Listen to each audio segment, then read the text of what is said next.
When you draw a line right in the center of your lid and fill one side with a metallic eyeshadow and the other side with a matte eyeshadow and add some glitter to the center, this is what you get. Hi everyone, it's Smitha. Welcome back.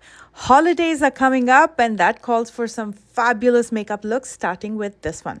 So if you're ready, let's begin.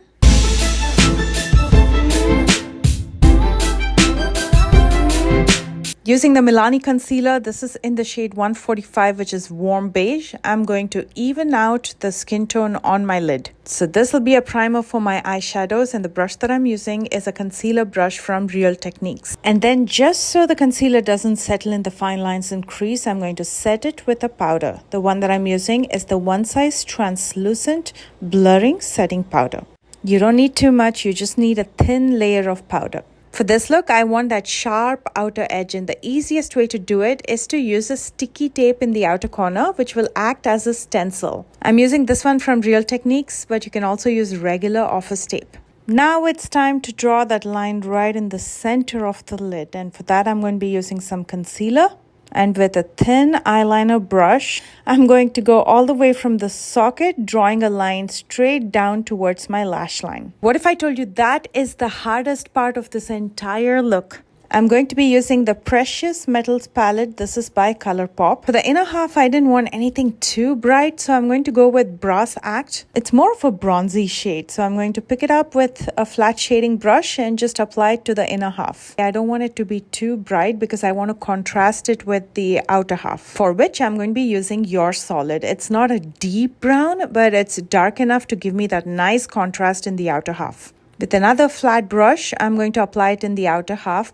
And if you observe, I'm not too worried about the center of the lid. We will blend it out later. But for now, I'm just focused on the inner and outer halves. You can layer this as much as you want. And when you're happy with the intensity, it's time to blend out the edges. For which I'm going to be using a clean tapered blending brush. That tapered tip helps to focus that blending action exactly where it's needed. Now, there's some residue left on that brush. I will use it exactly on that line that we drew right in the center of the lid. I'm just going to go back and forth between the two eyeshadows.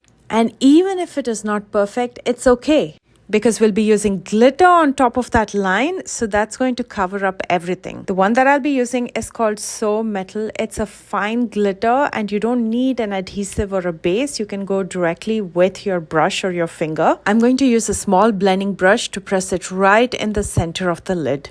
You can stop at this if you like, but I like to make the outer end a little bit more darker and the inner end a little bit more lighter. So I'm going to dip into this black eyeshadow first with a small smudging brush, and I'm going to use it in the very outer corner.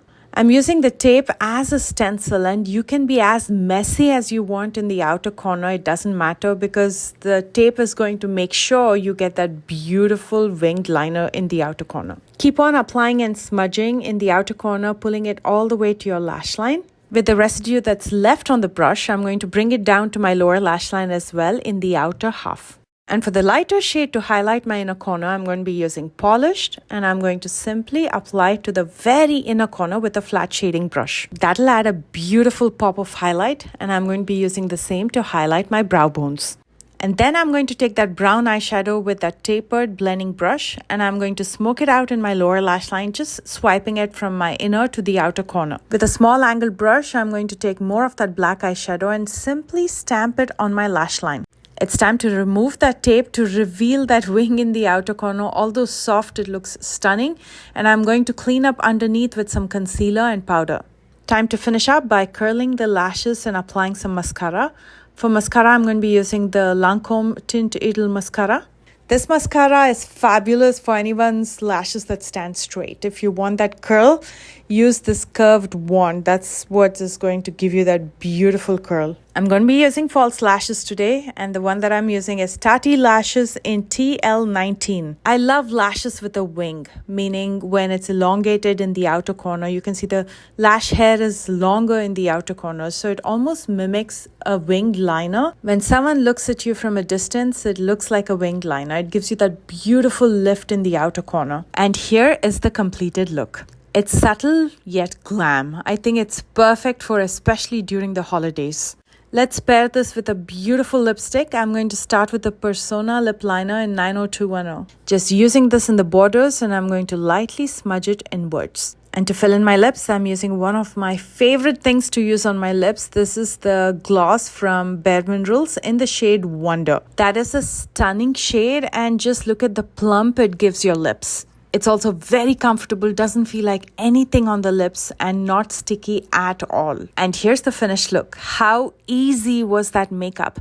If you plan to recreate, please don't forget to tag me. My socials are listed in the description box below, along with all the products that I used today. You can also click on the view products link that's embedded within this video. I love you guys so much, and I will see you soon with a brand new one. Bye guys.